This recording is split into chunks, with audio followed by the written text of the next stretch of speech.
Oi, gente, meu nome é Paula Ferraz, eu sou assessora de imprensa do Belas Artes Grupo, e hoje eu estou aqui mais uma vez no canal do Belas Artes Digital para conversar com um time incrível que a gente convidou para falar sobre anos 80, cinema dos anos 80, esse é o nosso tema. É difícil falar sobre isso, porque afinal de contas a gente tem 1 hora de papo para dar conta de uma década, né? Mas a gente vai fazer o que eu estou chamando de recorte afetivo. A gente chamou 3 pessoas que gostam muito dos anos 80 para falar com a gente, e a gente vai fazer esse recorte afetivo dessas pessoas, e um pouco da minha também, e falar dos filmes do Belas à la carte dos anos 80. Então, eu queria apresentar nossos convidados primeiro as damas, Eliane Munhoz, jornalista do blog de Hollywood, que está aqui com a gente, o Luffy Steffen, que é cineasta, ele dirigiu São Paulo em Hi-Fi, um documentário incrível sobre a noite gay de São Paulo, e o nosso querido jornalista Miguel Barbieri, que tem agora o site miguelbarbieri.com.br. Quem ainda não entrou lá, entra para se cadastrar na newsletter dele. E, para começar, assim, eu queria dar um panorama um pouco geral dos anos 80, mas vocês querem primeiro dar um oi? Oi! Oi! Bom, então Olá. vamos lá. Os anos 80 no cinema foi uma época voltada, principalmente em Hollywood, né? Se a gente for, acho que a primeira coisa que vem na nossa cabeça é pensar nos filmes para um público jovem, né? Filmes do Spielberg, esses filmes que foram mega campeões de bilheteria e que fazem a gente sair um pouco da realidade, né? Então, filmes para adolescente, aventura, filmes de fantasma, viagem espacial, essas coisas todas. E a gente tem também os filmes que se caracterizam pela violência, como aqueles filmes do Scorsese dos anos 80, ou então filmes sobre a Guerra do Vietnã. E teve o Iluminado, filme de terror, que eu acho que é um dos maiores filmes de todos os tempos, de terror, pelo menos na minha opinião. E filmes sobre cotidiano, do Woody Allen, Eric Romer, vários filmes do Romer, inclusive, estão lá no Belas à la carte. E eu queria saber de vocês, gente, onde vocês estavam nos anos 80, o que os anos 80 representa na vida de cada um de vocês. Vamos lá, Eli, você primeiro? O que você acha? Tá. Onde você estava nos anos 80? Quem era a Eli dos anos 80? Não, isso é terrível, né? Porque entrega totalmente a idade. Ah, mas você com essa pele aí não precisa se preocupar. Bom, nos anos 80, eu morava em Santos, já era louca por cinema, tanto que quando eu fui fazer faculdade de jornalismo, mais para meados, final dos anos 80, eu ia praticamente 2 vezes por semana ao cinema, né? Isso fora os filmes que a gente assistia na televisão. E na época, assim, a televisão, os filmes de televisão eram muito diferentes, porque a gente podia ver filmes clássicos, inclusive no meio de uma sessão da tarde. Foi a época de ouro da sessão da tarde, né? Exatamente.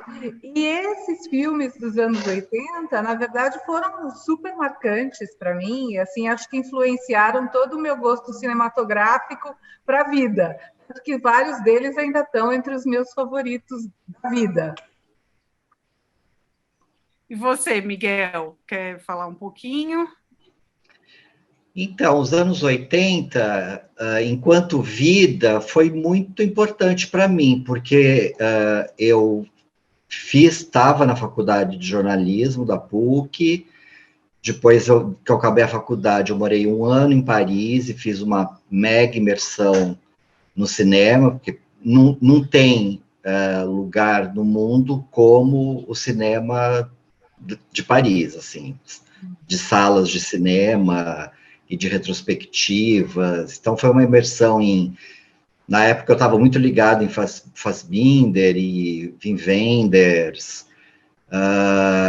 E aí, voltando de Paris, eu trabalhei um pouco ali, eu nunca quis ser jornalista, eu fiz faculdade de jornalismo, mas eu não queria ser jornalista, eu relutei um pouco, isso já tem que mudar para a década de 90, mas nos anos 80, eu voltei, trabalhei numa produtora de comerciais de TV, acho que 2 anos, e logo em seguida eu abri minha locadora. Então eu tive uma locadora de vídeo de 84 a 98. E aí, com a locadora, você estando dentro de uma locadora, foi onde eu tive a possibilidade de ver muita coisa que eu tinha perdido no cinema. Minha locadora era muito focada em filme de arte, em diretores autorais, foi onde eu descobri Almodóvar, ou seja, foi muito importante nesse sentido, assim, eu até tinha uma coisa, ao contrário da Eliane, eu tinha até uma certa resistência a esse cinemão mais comercial, eu era uma coisa mais um cinema cabeça, mas com a locadora eu acabei não só comprando os filmes que as pessoas queriam ver, como também assistindo, né? E eu acho que, assim, isso pode ser um outro, né, pode ser um outro tópico, mas eu acho que o cinema dos anos 80 é importante não só como uma formação pessoal minha, porque eu vi muita coisa dos mais diversos gêneros, dos mais diversos diretores, foi onde eu comecei a ir na Mostra Internacional de Cinema, por exemplo, né? Foi nos anos 80, que também é aquela janela para o mundo, né? Onde você começa a ver filmes que você jamais pensou que fosse ver, filmes do Irã. Do Irã, na época, acho que nem tanto, mas, sei lá, um filme italiano. Eu lembro que eu vi Ettore Scola, por exemplo, ainda estava na ditadura. Na ditadura, não, já era assim, já estava uma fase mais branda, mas na reabertura, mas, por exemplo, o baile do Ettore Scola, eu lembro que foi proibido, assim, foi uma coisa chocante.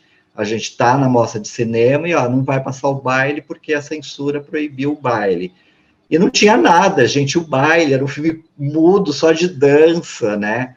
Então, assim, esses acontecimentos foram muito marcantes na minha vida. E eu acho que aí também a gente pode pular para um outro tópico, foi muito importante para o cinema, né? Porque, se for pensar, foi onde surgiram grandes diretores como o Almodóvar, que eu falei, como... e também foi a fase áurea de tantos outros, né? Vídeo Spielberg, com Caçadores da Arca Perdida, ET, né? Então, assim, eu tenho uma memória afetiva do cinema dos anos 80 muito enraizada e, isso que eu falei, muito plural e muito diversa na minha vida mesmo e na minha carreira. Bom, então, Luffy, agora acho que você estava um pouco diferente dos dois, como eu. Você é meu Eu estava criança. A década de 80 foi minha infância. Eu nasci em setembro de 75. Então, quando começa a década de 80, eu tinha 4 anos e terminei a década com 14. Então, foi exatamente a infância. Então, foi uma época muito mágica, né? Quando eu lembro do cinema da época, por exemplo, para você ter uma ideia, o primeiro filme que eu fui ao cinema ver, que já era um filme adulto, foi Xanadu, em 80 ou 81. Não sei se chegou aqui em 80 ou já era 81, sei lá, eu não lembro. Mas foi o primeiro filme que eu fui ver que era legendado. Eu já sabia ler, mas não muito, né? Então, era meio assim, eu lembro da minha mãe explicando, né? Mas as imagens me fascinavam, né? Até hoje eu lembro, assim, da sala escura, aquela tela enorme, e a Olivia Newton-John patinando, né? É umas memórias, uns flashes, né? Embaralhados. A minha primeira memória também de cinema, sentada, o meu foi o Labirinto. Meu Deus! E é a primeira vez que eu me lembro de estar sentada no cinema vendo alguma coisa, sabe? Sim, aquela sensação de estar sentada com o baldinho de pipoca, assim, criança. Sou de 81, eu acho que o filme deve ter lançado aqui em 85, 86, não sei. É por aí. E aí eu me lembro no cinema com o baldinho de pipoca, assim, eu pequena, na cadeira grande, vendo David Bowie na tela, sabe? Essas memórias ficam muito fortes. Então, eu lembro que a década de 80 foi muito dia ao cinema, eu ia muito, ou com os meus pais, ou com os meus irmãos, primas e primos, nas férias. Bom, tinha essa coisa de nas férias escolares e ver filme dos Trapalhões. Isso era muito forte na época, né? Ainda antes da época da Xuxa. Eu não peguei muita época da Xuxa, porque aí quando a Xuxa começou a fazer filmes infantis juvenis, eu já estava crescendo, já não estava interessado naquilo. Mas Trapalhões muito nas férias, filmes dos Trapalhões, e essas coisas americanas do mainstream mesmo, que é o Spielberg, De Volta para o Futuro, o Labirinto, filmes como os Goonies, os filmes, o Spielberg tinha aquela coisa dos filmes dirigidos por ele, como ET, os produzidos por ele, como Cima da Pirâmide, os Goonies, O Milagre Veio do Espaço, vários filmes assim que eram produções do Spielberg e que também eram muito badalados na época, né? Então a gente ia ver esses filmes, eram esses filmes que eu via no cinema. Aí na segunda metade da década de 80, já comecei a ver filmes um pouco mais, aí eu já, sei lá, já com 12, 13 anos, então lembro de ir ao cinema, O Último Imperador, né, que ganhou Oscars, e foi ao cinema ver aquilo, Feitos da Lua, filmes assim, né, e ao cinema ver essas coisas, já estava começando a crescer e me interessar por outros filmes, claro, né. Eu lembro de, no final da década de 80, eu já frequentava o Belas Artes, a sala, que na época existia uma parceria do Belas Artes com aquela distribuidora Gaumont, né. Então eu lembro do logo da Gaumont em cima e os pôsteres das salas assim na rua, né? A gente via na Marquise, né? Era muito incrível aquilo. Eu lembro de lá ver, sei lá, acho que A Festa de Babette, esses filmes já no final da década de 80, né? Que já era uma coisa mais erudita, né? Começava a ver filmes de arte, filmes cults, né? Então eu tinha isso. Então a década foi isso. E ao mesmo tempo, a partir de 85, assim, a gente comprou videocassete lá em casa. Então aí era aquela coisa de alugar, aquela coisa maluca, né? De alugar filmes e ficar viciado. E aí alugava coisas de várias épocas, não só do própria década de 80, né? Mas eu lembro muito dessa segunda metade dos anos 80 de ser viciado em locadora. E, bom, Miguel, né, sabe melhor que a gente, foi dono de locadora. Mas eu lembro que era uma febre, e eram muitas locadoras, e cada bairro tinha várias. E aí, às vezes, você saía a pé para descobrir aí você descobriu uma locadora pequenininha e falava, nossa, aí entrava lá e às vezes tinha um filme que não tinha outras, né? Era uma coisa muito assim, era muito mágico nessa época, né? Porque o cinema era um negócio ainda não, hoje a gente tem tudo, né? Tem as plataformas, tem YouTube, as pessoas baixam filmes, não sei o que lá, então a gente tem um acesso maior. Ao mesmo tempo também tem muita coisa hoje que você não encontra também nas plataformas, né? Que às vezes não acha. Sim, esse é um problema, né? Que a gente fala, nossa, que chato não ter locador. Outro dia eu vi uma série na Netflix que chama Os Filhos de Sam. E eu me lembro dessa história dos Filhos de Sam, porque por causa do filme do Spike Lee, que era o Verão de Sam, que foi, quando eu vi na época, acho que era 99, 2000, por aí, eu não sabia o que era o que tinha acontecido em Nova York naquela época, e o filme dava aquele medo, as pessoas, né, com medo de sair nas ruas e tudo. E aí eu falei, gente, acabando a série, eu quero ver o Filho de Sam. E cadê o Filho de Sam nas plataformas digitais que não tem? Você tem DVD? Você tem DVD? Nessa coleção amarela, essa? Não, é esse aqui, ó. Gente, tá aí o filme atrás, é só sacar. Tá. Não, porque esse amarelinho eu tenho, que é onde tem o Faça a Coisa Certa, não é, Paula? Eu tenho essa coleção. Esse filme me marcou. Mas peraí, Miguel, agora eu fiquei preocupado também, porque eu também queria rever Verão de Sam. Quer dizer que não tem Verão de Sam por aí? Não, já procurei, não tem nenhum streaming. Para vocês dois. Porque eu atualmente, quando eu procuro um filme, eu vou atrás das plataformas, às vezes eu acho no YouTube, aquela coisa que você aluga no YouTube, né? Você paga, sei lá, mas não tem. R$4,90 e vê o filme. Então, ultimamente eu vi alguns lá, e até lembrei das locadoras. Falei, gente, o YouTube às vezes é uma locadora virtual, porque você encontra lá e você paga e vê, né?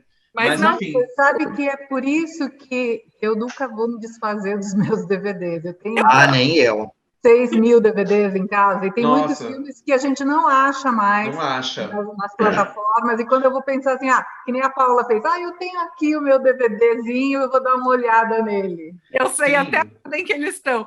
E ele, para você, eu acho que você tem um pouco, assim, só antes de fazer essa pergunta para você, eu queria falar que o Belas à la carte é uma das plataformas que tem mais filme dos anos 80, daqui a pouco a gente vai sobre isso.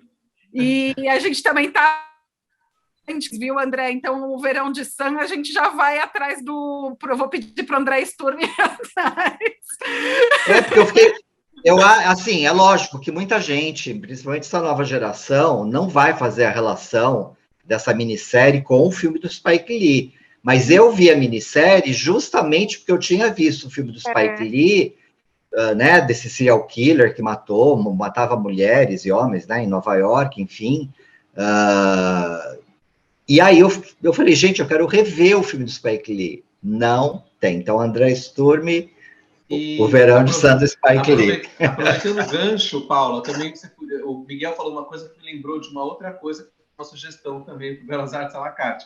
O ano passado, a Netflix lançou o telefilme do Ryan Murphy, que é uma refilmagem de Os Rapazes da Banda. Sim. E aí foi a mesma coisa. Eu assisti o novo, e aí gravei um vídeo para o meu canal no YouTube comparando o novo com a versão antiga, que é do William Friedkin. E aí muita gente novinha que consome as coisas do Netflix nem sabia que existia um filme original de 70 e também não achava porque ele também não está em lugar nenhum. Então, Os Rapazes da Banda, o primeiro, é interessante também, porque não tem plataforma, ele está no limbo. Mas vamos voltar para os anos 80 aqui, e eu quero ouvir da Eli, qual é o recorte dela dos anos 80? Porque o Luffy falou um pouco do dele, o Miguel falou um pouco do dele, eu sei que o seu é um pouco mais pop. Meu é totalmente Hollywood, gente. Não à toa seu blog chama Blog de Hollywood, né, Eliane? Exato. Não, eu era assim, eu adorava o cinema de pipoca mesmo, aquela coisa de ver filme do John Hughes, sabe? Curtindo a vida doidado.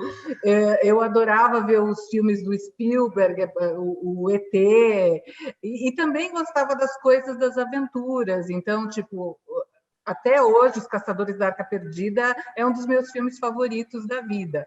E como era um momento muito que eu estava crescendo, né? Então eu comecei a década de 80 com 14 anos, então, assim, foram os meus anos de formação. Então, eu tinha desde o filme do John Hughes, que me pegou num determinado momento, até, sei lá, Cinema Paradiso e coisas mais, assim, mais adultas. E até falando de Spielberg, um filme que eu adoro, que é o Always.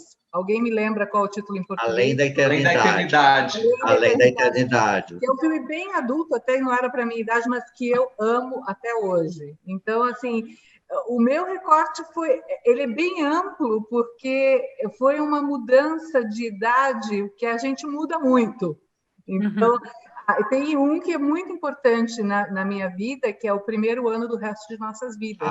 Esse é importante no resto das nossas vidas de qualquer um, né? Sim, eu estava no último ano da faculdade. Então, você imagina você assistir aquele filme no último ano da faculdade. É mais ou menos o momento que aqueles jovens estavam ali. Então, é um filme que eu tenho no meu coração até hoje. E sabe que eu acho interessante também a gente comentar? Assim, eu acho que o marketing do cinemão, assim, ele começou nos anos 70, né? Eu acho que um pouco com Star Wars e tal. Mas nos anos 80 foi um grande boom, né? De quando os filmes começaram a virar até produto mesmo, né? Aquela coisa de brincar de filme de boneco e tal, mas eu acho que o marketing dos anos 80 para esse público, e por isso chega aqui no Brasil tão forte, foi quando começou a quebrar barreiras, né? A ir para outros países, outros lugares assim de uma forma muito grande, e que é como os grandes estúdios fazem até hoje, né? Então eu acho essa parte bem interessante assim dos anos 80. Eu acho que ele é uma década que é meio que uma revolução mesmo para o cinema em vários aspectos, e por isso ele é tão marcante, ele é tão importante, né? E uma coisa que eu acho muito legal a gente falar também é sobre pessoas que foram influenciadas nos anos 80, assim como nós, mas cineastas que foram influenciados nos anos 80, né? Que cresceram assistindo, vendo esses filmes dos grandes diretores dos anos 60, 70, John Ford, tudo, e que daí nos anos 80 começaram a fazer filme. O Luffy não começou a fazer filme nos anos 80, mas ele é totalmente influenciado pelos anos 80 hoje. Então, ele tem um filme, por exemplo, que chama Nós Somos o Amanhã, que eu já tive, ele está em finalização, mas eu já consegui assistir, eu achei maravilhoso, porque me remete a muita coisa da minha infância, e que pega toda essa coisa do Brasil dos anos 80, né? Que também aqui a gente teve várias coisas muito específicas, né?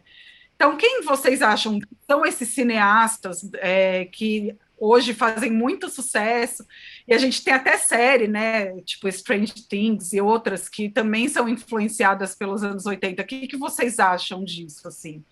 Quando vocês pegam um diretor e assiste, vê que tem essa pegada, o que vocês acham? Miguel, quer falar? Tarantino, né? O primeiro que vem à cabeça é o Tarantino. Sim. Ainda mais que o Tarantino trabalhou numa videolocadora, né? Então, eu acho que as referências do Tarantino é muito de tudo que ele assistiu. Você sabe que outro dia, eu não sei, eu estou fazendo tanta live, estão me chamando para tanto bate-papo e tudo, me fizeram essa pergunta. Lembrei, foi o Rafael Camacho. Ele me perguntou se ele acha que todo diretor tem que ser cinéfilo. E eu achei uma boa pergunta, assim, né? Foi o que eu falei para ele. Assim, eu acho que o diretor, ele teria que ver bastante filme. Agora, ser cinéfilo, ver muita coisa, não sei. Eu acho que contanto que ele faça um bom filme, independe se ele tem muitas referências ou não, né? Mas, assim, é lógico que a gente tem casos, né? Até o Brian De Palma, né? Que é inspiradíssimo no Hitchcock, né? Eu, assim, de cabeça, não sei se eu me lembro de outro cineasta que tenha sido marcado tanto pelos anos 80 quanto o Tarantino mesmo, né? Mas acho que por causa desse trabalho dele dentro de uma videolocadora. Não sei vocês, o que vocês acham? Luffy, você é influenciado? Eu sou. O Tarantino, eu acho que o Tarantino tem isso, ele é meio liquidificador, né, de várias épocas. Então, eu acho que a gente vê no cinema do Tarantino resquícios dos anos 80, mas também dos 70 e 60, né, acho que essas 3 décadas. Eu também me sinto assim, eu sou influenciado basicamente por essas 3 décadas nos meus filmes. Mas acho que a principal é mesmo a década de 80, sempre salta mais, mesmo que eu não queira. Então, por exemplo, a Eliane falou do John Hughes, eu esqueci de falar que os filmes dele eu também amava.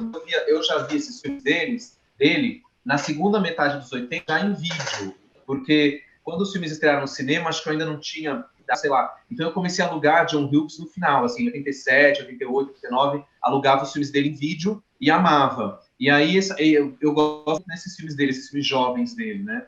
Dessa época. E aí eu fiz um curta que chama Baile de Formatura, em 2016, dirigi, que é explicitamente inspirado no John Hughes, né? E tem, o final é uma referência aos filmes dele, né? Que é A Garota de Photoshop e outras coisas mais. Então foi uma pequena homenagem, né? E tem esse filme que eu estou fazendo agora, que é o Nós Somos Amanhã, que a Paula falou, que é uma mistura de coisas da minha infância com musical, é um musical, né, também, e também com esses filmes de fantasia da época, como História Sem Fim, o próprio Labirinto, né, e no Brasil, sei lá, Super Xuxa contra o Baixo Astral, né, aquele visual fabuloso, né, essa é a tentativa. Mas eu acho que hoje a gente tem no cinema mundial, se a gente tentar pegar algum cineasta que tem uma influência de 80, eu não sei se está muito na moda, eu não estou lembrando de ninguém. Talvez a Sofia Coppola, às vezes, tenha uma coisa de 80, pode ser, né? Que alguma coisa dela lembre, mas nem sempre também, né? Na verdade, eu acho que boa parte dos formatos dos cineastas, formatos que os cineastas estão, como é que eu vou dizer assim, se inspirando hoje em dia, tem base nos anos 80. Porque, por exemplo, os filmes subsequentes de Star Wars, né, Império Contra-Ataque e Retorno de Jedi, eram uma nova história, um novo caminho para os filmes de ficção científica. Assim como os filmes do John Hughes também influenciaram toda uma forma como os cineastas passaram a ver o adolescente. Então, eu acho que pode não ser uma coisa muito assim, clara como é com o Tarantino, mas está ali aquela mosquinha, né? Aquele mosquitinho aqui na orelha da pessoa. Vocês acham que, por exemplo, o filme de policial de dupla, que o primeiro que me ocorre é um Tira da Pesada, depois teve 48 Horas... Máquina Mortífera. Eu acho que Máquina Mortífera, eu acho que isso também foi uma tendência... né, de filme policial dos anos 80 que se repete até hoje, né? Eu acho que a Eliane tocou um ponto interessante. Às vezes a influência não é tão clara como no Tarantino, que ele é explícito, né? Mas ela está por baixo do pano. Então, por exemplo, sim, o Miguel lembrou os filmes de policiais de dupla, que é muito comum, remete a essa época. E outra coisa que me ocorreu agora, os próprios filmes de heróis, essa avalanche de filmes de heróis da Marvel, da DC Comics, não deixa de ser, na minha opinião, um pouco ruim, porque eu não gosto muito desses filmes, mas não deixa de ser uma continuação de coisas que o Spielberg e o George Lucas plantaram lá, né? Que aí as pessoas foram elevando isso à enésima potência e viraram esses filmes que é só efeito, fica uma coisa meio histérica, né? Mas eu acho que a raiz talvez estivesse lá, nesses filmes do Indiana Jones, do Star Wars e afins. A raiz está muito também, já que você mencionou isso, nos filmes do Super-Homem do Richard Donner. Também. O primeiro é de 1978, se não me engano, mas depois os subsequentes foram todos da década de 80. Então, essa coisa também que a gente vê até hoje. É verdade. É por isso que eu falei dessa importância do marketing, do pensar o filme como algo mais, né, do que apenas um filme. Que eu acho que começou nos anos 80 e isso vem acontecendo até hoje, né? Agora, fora dos Estados Unidos, assim, a gente tem também um cinema muito rico na Europa, né? Diretores que floresceram na Europa nos anos 80, como Wim Wenders, como que o Miguel já falou, né? Ele fez sua grande obra-prima, que é o Asas do Desejo. Asas do Desejo. O Asas do Desejo. Paris, Texas também. O Paris Texas é anterior. O Paris Texas é 70. Não, Paris Texas é 84. Paris Texas. É 80. Sim. O Paris Texas é verdade. Eu me enganei. Aliás, eu acho que esses dois, o Paris Texas e o Asas do Desejo, estão no Belas Artes, à la carte, né? Se eu não me engano. Paris Texas está. Asas do Desejo eu preciso consultar. Mas o Asas do Desejo tá. Eu anotei vários aqui. Eu não sei de cabeça os 400 e tantos filmes. Não, assim, eu acho que nos anos 80 também, e aí que a gente pode partir mais para esse cinema autoral, para esse cinema europeu, tem muita coisa por exemplo, coisas que me marcaram demais, né? Sugar Baby, por exemplo. Sim. Do Percy Adlon, foi um filme que foi um furor na minha locadora, né? E foi muito importante, assim como o Bagdá Café também, né? Bagdá Café também foi, assim, um furor.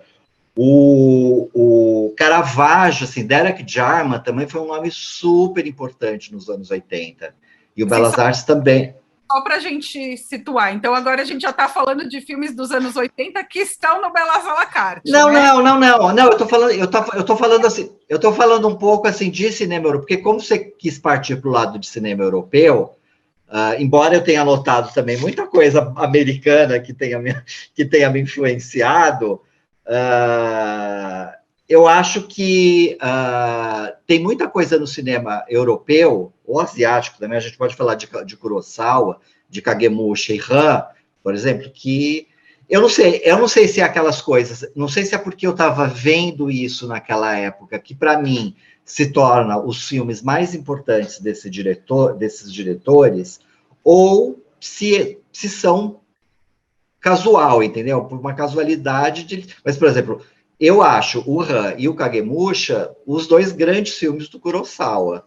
Assim, eu acho o Fanny Alexandre do Bergman o melhor Bergman. E é 80, né? Então, eu não sei se é por...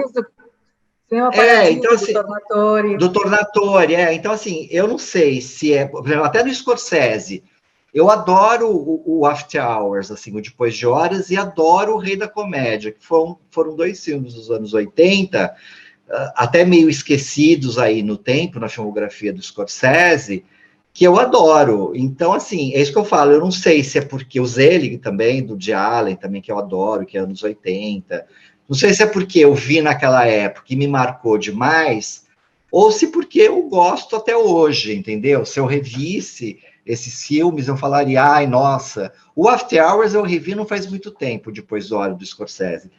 E mas também, nossa, isso foi muito marcante, né? Os filmes da Madonna, né? O Procurando Suzy Desesperadamente. Isso foi muito marcante nos anos 80.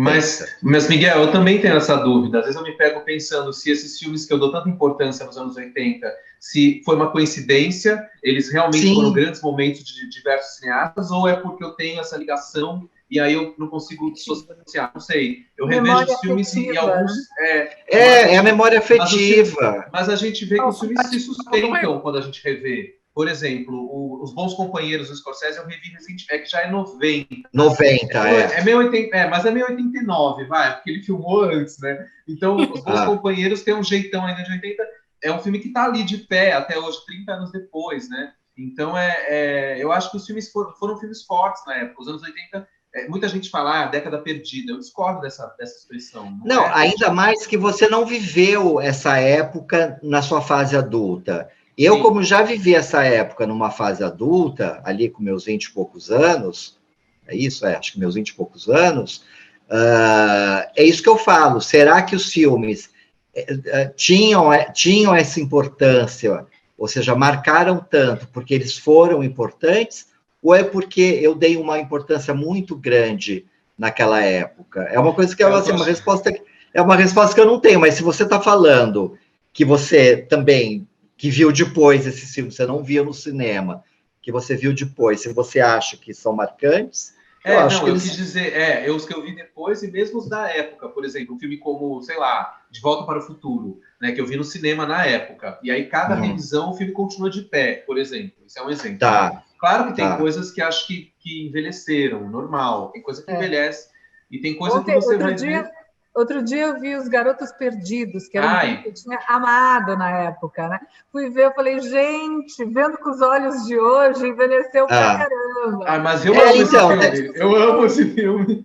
Então, mas será que você... A minha pergunta era, será que você ama ou será que você amava? Né? Eu amava. Mas espera aí, calma. Então, a Eliane amava, reviu e achou que já ficou datado, né? Não, então, isso acontece às vezes, comigo também acontece, mas no caso do Garotos Perdidos, já que ela tocou nesse filme, eu vou falar. O Garotos Perdidos, eu só vi a primeira, eu não vi na época, porque quando lançou nos cinemas, eu na época morria de medo de filme de terror, porque quando entrou em cartaz o Garotos Perdidos, eu tinha 12, e aí eu achei que era uma coisa de terror, tipo Sexta-feira 13, e eu tinha medo. Então eu não fui ao cinema assistir, aí eu lembro que eu fui na casa de um primo, que era super cinéfilo, eu já tinha uns 13 anos, ele tinha uns 15. Aí a gente foi na locadora, ele, vamos alugar Garotos Perdidos. Eu, não, que eu morro de medo. Aí ele falou, nada, é uma comédia de vampiro. Eu falei, não, mas eu não quero ver isso. Aí eu só fui ver Garotos Perdidos quando eu já tinha uns 19 anos, assim, ou seja, já foi nos anos 90 que eu vi o filme a primeira vez, e eu gostei muito do filme. E esse é um filme que sempre que eu revejo, eu gosto. Mas é porque é um filme que eu pesquisei, por exemplo, no DVD tem a versão comentada do Joel Schumacher, o diretor, comentando. Aliás, ele morreu no passado, né? Aliás, ele é o diretor do Primeiro Ano do Resto de Nossas Vidas também, né? Que a gente comentou. E aí, como ele comenta o filme no DVD, eu achei tão interessante a concepção, por que as coisas foram feitas daquele jeito. É um cara muito... ele é um diretor pouco autoral, né? O Joel Schumacher, mas ele fez filmes fortes, né? Que marcaram. Então, ele explica muita coisa do filme que, para mim, é fascinante, assim, como cineasta também. Então, eu fiquei realmente com um apego a esse filme. Mas, claro, às vezes as coisas... mas o que eu digo é que, hoje em dia, especialmente essa coisa dos efeitos especiais, quando você vê esses filmes mais antigos, e você vê a coisa era muito... sim. Para os olhos de hoje, muito tosca, né? Para a gente era incrível na época, mas hoje em dia você revê e fala... Então, mas às vezes eu acho que esse cinema hoje em dia, eles estão usando tanto efeito que perde, né? Por isso que eu gosto, por exemplo, de Velozes e Furiosos, que eles pegam o carro de verdade e amassam o carro, entendeu? Não é aquele carro digital, tipo Matrix, que bate e se transforma, sei lá no quê, entendeu? Então, assim, eu acho que esse cinema dos anos 80, ele era feito na base do real mesmo, né? Sem os efeitos especiais. Uma coisa que me ocorreu agora, quando vocês estavam falando, é como os filmes dos anos 80 também geraram remakes, né? É porque você falou de filme de vampiro, me lembrei da Hora do Espanto, né? Hora do Espanto, Ghostbusters, Dirty Dancing, ou seja, todos esses filmes acabaram sendo refilmados, mas que não surtiram o efeito, né? Né, Eliane? O que você acha de... Eu tô comandando... Paula, você fica que eu tô... Eu já tô...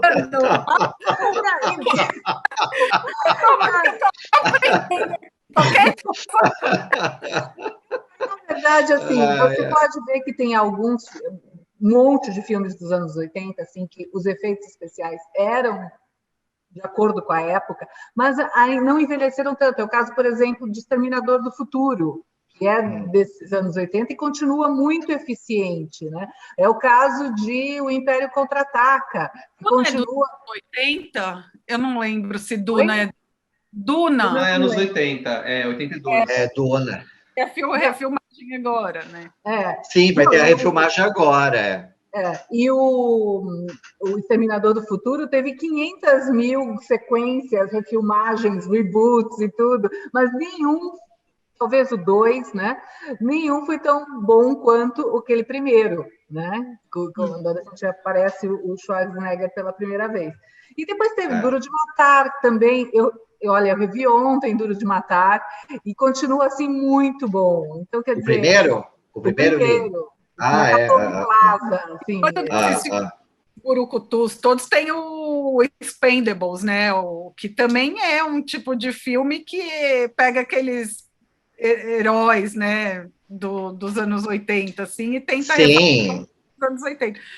É realmente uma década que eu acho muito especial, assim, porque eu não sei se é porque eu tenho 40 anos, né? E eu era criança nessa época, mas é isso que eu penso. E a questão das locadoras também. Eu tinha uma locadora embaixo do meu prédio, literalmente. Eu só descia o elevador e entrava na locadora, assim. Então, eu acho que para a gente é muito especial ter vivido tudo isso, sabe? Então, assim, respondendo um pouco a pergunta do Miguel, se o filme era bom mesmo ou é uma coisa afetiva, eu acho que são as duas coisas, porque eu acho que foi uma década mágica e foi uma década que você viveu. Eu acho que quem é mais novo, sei lá, que nasceu nos anos 2000 e tal, vai achar isso de Crepúsculo, sabe assim? Quando crescer, provavelmente. Não, mas eu não sei se eles vão achar, porque às vezes eu acho que essas gerações mais novas, elas são meio frias. Eu acho elas meio gélidas, meio glaciais, porque já nascem na era da internet. Então, eu não sei se eles têm essa emoção. Por exemplo, a gente tem uma emoção de falar dos anos 80. Ai, meu Deus, né? Eu sentei lá para ver Xanadu. Você falou, eu fui lá ver... Qual que era o seu? Labirinto. E a gente tem essa emoção. Será que esse povo, daqui a 20 anos, eles vão falar assim, nossa, lembra quando a gente foi ver Crepúsculo? Não sei se eles vão falar isso. Eu espero. Mas sabe que... Vamos ter esperança. Sabe o que eu acho disso? Eu acho que, assim... Eliane também, eu sou cria da televisão. Eu, quando criança, eu era Perdidos no Espaço, eu era feiticeira, né? Eu cresci na televisão. Então, o cinema era aquela coisa muito mais mágica, né? Era aquela coisa maior, mais esplendorosa, né? Isso falando como criança. E, assim, até a quantidade era menor, né? Hoje em dia, você tem uma quantidade, é isso que eu acho que o Lu falou, né? Eu acho que está tudo tão pulverizado, tudo tão instantâneo, que talvez os filmes não tenham a importância afetiva que teve para nós, né? Não sei, o Francisco, por exemplo, que hoje é uma criança, não sei, acho que ele vê tanta coisa, tanto desenho, tanto filme, e vai no cinema, e vê na televisão... Que não tem mais aquela coisa única, né? É tudo muito plural, é tudo muito diverso, né? Eu concordo com o Luffy. Não sei se essas novas gerações vão ter essa memória afetiva com o cinema do jeito que a gente teve. Não, eu discordo um pouco de vocês dois. Eu acho que... Eu também. Eu tenho esperança. Eu acho. Se você vê, por exemplo, cada vez que eu escrevo alguma coisa sobre os filmes que fizeram 10 anos agora, assim, as pessoas falam com uma paixão, sabe? Falando assim, nossa, eu lembro do dia que eu fui ver o primeiro Crepúsculo no cinema, com as amigas. Então... Eles também têm isso. Claro, eles têm muito mais oferta do que a gente tinha, mas eu acho que eles escolhem aquelas coisas que eles são apaixonados e vão como a gente. Não vamos menosprezar a magia da sala escura coletiva que a gente tanto está sentindo falta. Jamais. Eu vejo isso muito com o Harry Potter. Com o Harry Potter eu vejo essa meninada que cresceu lendo Harry Potter e depois viu né, todos os filmes. Eu sinto isso, assim, de ter uma memória muito afetiva com o Harry Potter. especificamente, ele está falando aí do Crepúsculo, mas eu vejo muito isso com o Harry Potter. Eu vejo com o Senhor dos Anéis, vejo com Harry Potter muito. Muito. Vejo até aquele da Jennifer Lawrence, Jogos Vorazes. Jogos Vorazes. Então, assim, essas grandes... Desculpa, Eli, vou te cortar um pouquinho, que nosso tempo aqui já está, senão a gente fica 2 horas conversando. Aqui eu ficaria até 3. Mas eu queria falar uma coisa, antes da gente terminar, que é uma coisa também que me chama a atenção, que a gente acabou não falando. Eu não vou terminar, não, eu vou para outro tópico. Tá bom, mas então deixa eu só falar uma coisa que eu lembrei. Eu estava olhando o Belas Artes à la carte, e aí eu vi um filme que eu gosto muito, que já é dos anos 90, mas eu acho que nos anos 90, na rabeira dos 80, assim, durante a década de 90, alguns filmes apareceram que parecem que são filmes dos 80, mas já estão nos 90. Então, tem um representante desse estilo, eu acho, que está no Belas Artes à la carte, que é o Casamento de Muriel, que é um filme que eu adoro. Sim, que tem um jeitão 80, né? Não só pela coisa do ABBA, apesar que ABBA é mais dos anos 70, mas o filme todo parece uma coisa meio o jeitão dele parece uma coisa de anos 80, né? Embora mas acho que eu acho que era aquela coisa australiana, né? Né? Os australianos sempre parece que sempre estão uma década atrás. O próprio Priscila, a Rainha do Deserto, que também é australiano, também tem isso, né? Então talvez eram filmes meio pitorescos daqueles anos 90, mas que remetiam muito a um estilo de fazer cinema dos anos 80, né? Eu acho que é interessante algumas coisas que apareceram ali, né? Então, como você puxou esse assunto, é justamente esse que agora vamos mais a fundo, assim. Eu queria que vocês falassem um pouquinho do nosso Belas à la carte, nossa plataforma querida, que está completando 1 ano, na verdade, mês passado completou 1 ano, a gente está muito feliz com o que está acontecendo. A gente está expandindo o nosso grupo, né? Agora com o Belas Artes Digital aqui, onde vocês estão conversando com a gente. E eu queria, assim, fazer esse recorte, se vocês deram uma olhadinha lá, como eu sugeri que dessem, e falassem um pouquinho, dessem para quem está assistindo aqui, algumas dicas do que vocês viram lá de mais legal. Eu até coloquei aqui uma listinha com alguns filmes, mas eu vou deixar que vocês falem. Então, vamos começar com as damas primeiro, Eli, que tá aqui mais quietinha até, porque esses meninos, nossa senhora... Falam, né? Não, ele até que falou bastante também. Bom, vamos lá, falar as dicas, né? Eu acho que a minha lista vai ser diferente, bem diferente da dos dois, mas tudo bem, vamos lá. Então, assim, eu começo com Frances. Frances tem, acho que uma das melhores atuações que eu já vi na minha vida inteira, de uma atriz que a Jessica Lange concorreu ao Oscar, infelizmente, não sei porquê, porque todo mundo era fã da Meryl Streep, né? Mas tudo bem, eu não era. Então, assim, ela não ganhou o Oscar. Mas Frances conta a história de uma atriz dos anos 40, chamada Frances Farmer, e é um daqueles filmes maravilhosos que você tem que ver de joelhos para ver uma das maiores atuações do cinema, tá? Claro que eu tenho que falar sobre O Último Imperador, né? Ele ganhou 9 Oscars, ele concorria a 9 e ganhou 9 Oscars.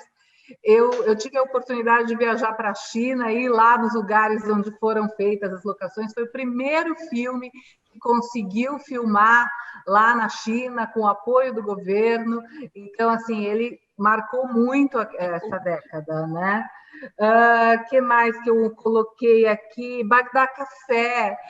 Como é que a gente pode esquecer aquela música Calling You, né? Ficou na nossa mente o tempo inteiro e conta uma história muito bonita, especialmente hoje que a gente fala do poder feminino. Então, para ver essas duas mulheres ali lutando para tentar fazer uma vida melhor, né? Então, eu sugiro esse aí. E qual é o meu último aqui que eu tinha programado de falar? Maravilhoso! Qual? teu óculos, tô adorando. Não, é o One from the Heart. Agora eu esqueci o nome. O Fundo do Coração. O Fundo do Coração. O Fundo do Coração do Coppola, que levou o Coppola à falência na Zoetrope, né? Dirigido pelo Francis Ford Coppola, levou o cara à falência porque ele resolveu construir Las Vegas dentro de estúdio. É uma história, a história é aparentemente simples, né? Sobre um casal que briga e aí vai fazer a festa do 4 de julho, no feriado de 4 de julho, eles aparecem com pessoas diferentes. Mas o visual é maravilhoso, lindo, fantástico, vale conhecer. Eu recomendo esse. A fotografia mais oitentista impossível, né? Exatamente. Foi muito uso do neon, né? O cinema dos anos 80, ele teve uma pegada muito publicitária, né? Vídeo Blade Runner, com aqueles neons, né? Então, o Fundo do Coração do Coppola é muita essa estética neon, né? Não só por causa de Las Vegas, mas porque era moda na época fazer iluminação com neon, com luz de neon, né? É lindo de ver. E o neon, deixa eu só fazer uma intervenção. Já que você falou do neon também, Miguel, e até no cinema brasileiro isso se refletiu na época, tanto que tem o chamado cinema, o neon realismo, né? No cinema paulista dos anos 80. Naqueles filmes Dama do Xangai, Anjos da Noite e tal. Então, o neon acabou vindo parar no Brasil também, né? O Brasil dos anos 80 também fez uma coisa de neon. Então, só para mais uma dicasinha, assim, rapidinha, um filme brasileiro, já que você falou do cinema nacional, Sonho Sem Fim, a história do Eduardo Abelim. Então, com o Carlos Alberto Richelli, é um filme que eu gosto muito, que eu vi na época e vale a pena ver. E agora? Qual dos Luffy. dois? Eu falo. Luffy, de Paisel. Olha que desafio, hein? Falar os filmes que a Eliane não falou e falar os filmes que o Luffy não falou. Ainda bem que minha listinha é grande. Eu tinha feito uma lista de 10 e alguns a Eliane já falou. Então, assim, dos que ela falou, eu ia falar do Bagdá Café, que eu gosto muito, mas ok, ela já falou, adoro esse filme. E o Fundo do Coração, eu acho, assim, uma coisa inacreditável. Eu adoro esse filme, o Fundo do Coração. É uma grande referência para mim. Para esse meu filme Nós Somos o Amanhã, que é um filme também delirante, eu me inspirei muito no Coppola. Eu falei, se o Coppola teve coragem de fazer o Fundo do Coração, então eu vou fazer esse filme delirante aqui que eu quero fazer. E aí estou aqui tentando fazer o filme. Mas então eu amo o Fundo do Coração. Mas aí outros que eu citaria, que eu gosto muito, são outro filme do diretor do Bagdá Café, né, o Perciado, é o Sugar Baby, né, que o Miguel comentou hoje, em algum momento, que é o Estação Doçura, que é um filme também que é a mesma atriz, né, com a Marianne Sagebrach, né, que era a musa dele na época. Então são filmes muito legais da Café e Sugar Baby. Um filme que eu gosto que está lá é o Fúrio, Em Nome da Honra, né, que é um filme interessantíssimo. Eu que estou sempre pesquisando o cinema de temática LGBT, esse filme é um filme um filme escondido, né, porque é um filme super sutil nessa questão e ao mesmo tempo super forte, né? E hoje, às vezes, nem sempre é lembrado, né? Mas acho um grande filme, né? Com o David Bowie, né? Uma atuação. É isso que eu ia falar. Grande, maravilhoso. Tem David Bowie, Tem o David Bowie, que na época atuava muito, né? É interessante essa coisa do cinema dos anos 80, com atores como David Bowie e Cher, né? Que vinham muito da música e que atuavam nos anos 80 nos filmes. Então, eu citaria o Fúrio.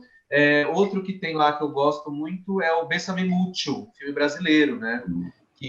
Dos anos 80, que é um filme que eu só vi depois, claro, que na época eu não vi esse filme, né? Acho que nem tinha idade para isso, que é adaptado de uma peça de teatro. Eu acho um filme bem interessante, com aquele quarteto de atores, né? O José Wilker, Antônio Fagundes, Glória Pires e Cristiano Torlone, que é um desafio esse filme, né? Porque a peça de teatro, né, do Mário Prata é uma peça que é contada de trás para frente, de trás para frente, né, texto. Então, é muito interessante ver como eles adaptaram aquilo para o filme, né? Acho que é um filme bem interessante, brasileiro da época, Bésame Mucho. E, deixa eu ver se mais algum aqui que eu citaria. Antes do Miguel, senão daqui a pouco, né? Não, pode citar, porque até agora tá tudo bem. Até agora, tudo bem.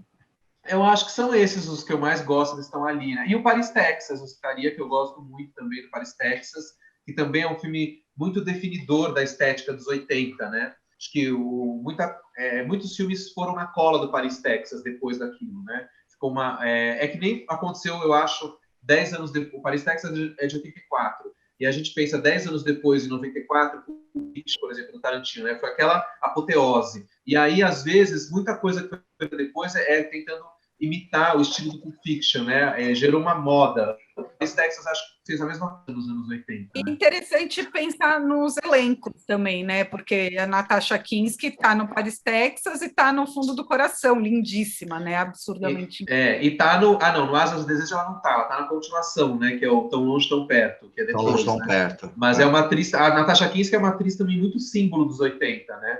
Uma atriz que atravessou a década, assim, né? Uma musa dos 80. Seria outro papo, né? A gente falar do Star System dos anos 80. Vamos combinar. E é isso. E aí, Miguel? Sua vez. Então, olha, eu vou começar, né, como eu comecei o papo aqui, eu falei que eu morei 1 ano em Paris, em 83, mais exatamente, e teve um filme que me marcou demais, e que quando eu vi no Belas Artes à la carte, eu fiquei muito feliz, que é o Diva. Né? O Diva é um filme de um diretor chamado Jean-Jacques Benet, que depois ele fez o Betty Blue, que foi onde ele estourou, e ele tem, André Sturm, ele tem um filme chamado A Lua na Sarjeta, da La Lune dans le Caniveau, com Gerard Depardieu e Natasha Kinski, que eu tenho isso daqui em DVD, porém é um DVD importado, então é daqueles que você não roda no seu, porque é outro sistema, essa bosta que existia na época, que você não roda aqui. A mesma coisa com a Lei do Desejo. Comprei na Espanha o Blu-ray da Lei do Desejo, cheguei aqui para tocar no meu Blu-ray, e cadê que ele toca? Toca? Porra nenhuma. Bom, então o Diva foi um filme muito importante que eu vi em Paris, assim, e ele tem ele pega Paris de um jeito maravilhoso, né? Tem essa pegada desse cinema dos anos 80, porque tem essa estética publicitária e a história de um carteiro que acaba registrando a voz de uma cantora de ópera numa fita cassete, e essa cantora jamais gostaria que a voz dela fosse, né, tivesse um registro da voz dela, e essa fita vai parar com os outros bandidos, enfim. Mas essa estética dos anos 80 está muito presente no Diva. Então, o Diva é o primeiro. Que mais? Os outros vocês já falaram. Outro filme que me marcou demais, também francês, mas dirigido por um diretor polonês, é o Possessão, que, na minha opinião, tem uma das melhores interpretações da carreira da Isabelle Adjani, né? Nesse filme, e no filme que ela concorreu ao Oscar, que é a história de ADLH, outra dica para o André Sturm, a história de ADLH do François Truffaut. Tem aquela cena dela se debatendo no metrô com aquela sacola de leite, que aquilo é daqueles momentos tão emblemáticos e tão marcantes, pelo menos quando eu vi na época, tão chocantes, que eu jamais esqueci esse filme. Então, Possessão, aí com a Isabelle Adjani, é outro grande momento. Um que eu não sei se o Luffy viu, mas que é também fundamental aí para você que tem essa pegada de filmografia LGBT, é O Meu Marido de Batom, né, do Bertrand Blier, com o Gerard Depardieu e o Michel Blanc fazendo um triângulo amoroso ali, que é sensacional, e tem, né, eles, né, vestidos de mulher. Então, assim, isso foi extremamente pioneiro na época, né? Foi muito emblemático na época. Então, O Meu Marido de Batom aí também é a minha dica. Outra, também que foi, acho que, se eu não me engano, ganhou o Palmo de Ouro em Cannes, é o Pélio Conquistador, do Billy August, também, que foi um diretor muito importante nos anos 80 por causa do Pélio Conquistador, né? Ganhou Oscar nacional também. Ganhou o Oscar de filme estrangeiro? Isso eu não lembrava. Então, esse também eu recomendo. Que mais? E a porrada que é Sid Nancy, né? Que aí, eu sei que a Eliane adora Gary Oldman, né? Mas Gary Oldman, já no Sid Nancy, fazendo Sid Vicious, né? Eu nunca me esqueço daquela cena dele cantando My Way, né? Que você fica com aquela versão do Frank Sinatra, e o Sid Vicious cantando My Way, né? Então, assim, isso também é muito cult, né? Acho que é o que eu falei aqui, tirando o Pele, que eu não acho tão cult assim, o Diva é muito cult, né? É legal de falar que ele era um clássico de locadora, assim, também, né? Ele foi um filme que... Sim, eu tinha, bom, tudo isso, tirando o Diva, que acho que não saiu, o Diva não sai. O Diva não saiu, mas é engraçado. Além de ter tido uma locadora na Alameda Santos, eu tinha uma locadora dentro do Cine Clube Elétrico. Não sei se vocês lembram. A Eliane deve lembrar, não sei se Paulo e Luffy lembram. O Cine Clube Elétrico era ali na Rua Augusta, e eu ficava muito lá. E quando eles porque eu tinha visto o Diva, né, como eu falei, em Paris, em 83, não lembro exatamente quando eu tive a locadora no Elétrico, mas deve ter sido 87, 88, por aí, eles trouxeram o Diva. E eu lembro que fez um super sucesso, porque embora já tivesse passado ali alguns anos, né, desde o lançamento, muita gente queria ver, porque era o filme do diretor do Bat Blue, né? Aliás, Bat Blue também eu acho que não tem no streaming. Boa dica aí para... Bom, toda conversa que a gente faz, a gente acaba com muita gente dando muita dica do que não tem. O André e a Ju, que são os responsáveis pela nossa curadoria, estão com uma lista gigante de filmes de gente que pede filmes que não tem. Eu acho que uma hora a gente vai conseguir agradar todo mundo. Mas a gente agora está com 400 e poucos filmes no Belas à la carte. A gente já tem filme comprado para lançar 4 por semana, que é como a gente fez até janeiro do ano que vem. Então, a gente está com muita coisa boa por vir. Agora, em junho, a gente vai ter uma mostra de cinema espanhol que está maravilhosa. Eu recebi hoje a lista dos filmes e eu falei, nossa, outra mostra para eu maratonar. E assim, agora para terminar, eu queria agradecer imensamente a presença de vocês. Infelizmente, não dá para a gente fazer mais uma hora, mas vamos fazer talvez anos 90 ou anos 80. Parte 2. Parte 2. Parte 2, porque é o que eu falei no começo. Não dá para dar conta de uma década inteira em uma hora, mas eu acho que a gente conseguiu fazer um recorte bem bonito aqui, graças à participação de vocês, que deram o seu tempo, o seu conhecimento. Então, eu e o Belas Artes Grupo, a gente quer agradecer imensamente a participação de vocês e chamar mais pessoas para assistir esses filmes, para comentar esses filmes com a gente, né? Porque de dica boa aí que vocês mandaram não falta. E acho que é isso. Quer fazer alguma consideração final, Eli, Miguel, Luffy? Eu acho que assim, eu indico sempre Belas Artes à la carte, falando assim, olha, esse é o lugar onde você encontra aqueles filmes que você sempre quer ver e você não acha em outro lugar. Então, assim, é super legal e eu adorei esse papo aqui da gente, foi muito gostoso. Obrigada pelo convite, Paula. Eu também gostei muito de participar. Obrigado, Paula, pelo convite. Achei legal quando a Paula me convidou para falar, Luffy, tem um convite que é a sua cara, falar de anos 80. Eu falei, né? Então, adoro. Realmente, as pessoas me identificam muito a essa década e eu gosto disso, claro, porque para mim é muito importante. Então, obrigado, adorei também participar. E também queria deixar uma dica. Quem quiser acompanhar, eu tenho um canal no YouTube, que é o Luffy Nafta Luffy, onde eu faço programas semanais falando de cultura pop antiga, de várias épocas. Tem anos 80 também, mas de outras coisas, filmes, novelas, seriados, desenhos. Eu queria indicar seu filme também, o São Paulo em Hi-Fi. Onde a gente consegue assistir isso? Então, o São Paulo em Hi-Fi... Alô, André Sturm, não, tô brincando. Coloque no Belas Artes. Não, na verdade, o que aconteceu foi o seguinte, São Paulo em Hi-Fi, ele estava, até julho do ano passado, ele estava em 3 plataformas. Aí acabaram, que eram plataformas, outras plataformas e tal. Aí acabaram os contratos, e aí a distribuidora do filme começou a ir atrás de, bom, para onde vamos agora com o filme, tal. Nesse interim, a gente ganhou um edital no final do ano passado para uma plataforma, que o prêmio era o filme ir para uma plataforma, não sei o quê. Então está em negociação isso daí. Então, em breve, São Paulo em Hi-Fi vai estar disponível numa plataforma. É que por enquanto não está nesse processo ainda.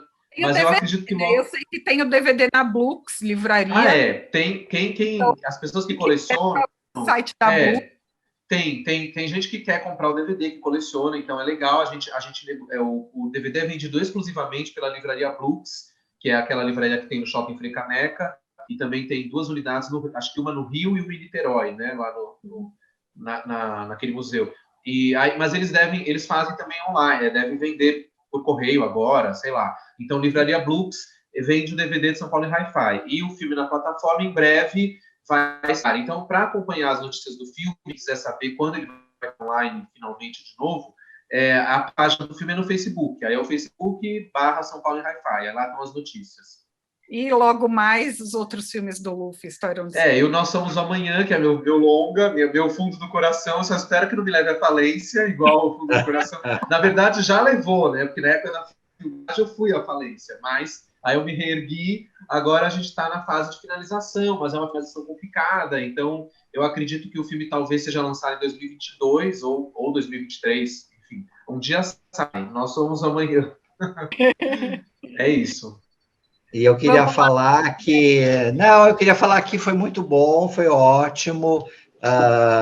Bom, Eliane, minha amiga, minha companheira de cabine, faz mais de um ano, né, que a gente não se encontra aí por causa dessa pandemia, mas, enfim, é uma parceiraça. Paula, querida também, me chamou de querida, eu te chamo de querida também, que você é muito próxima.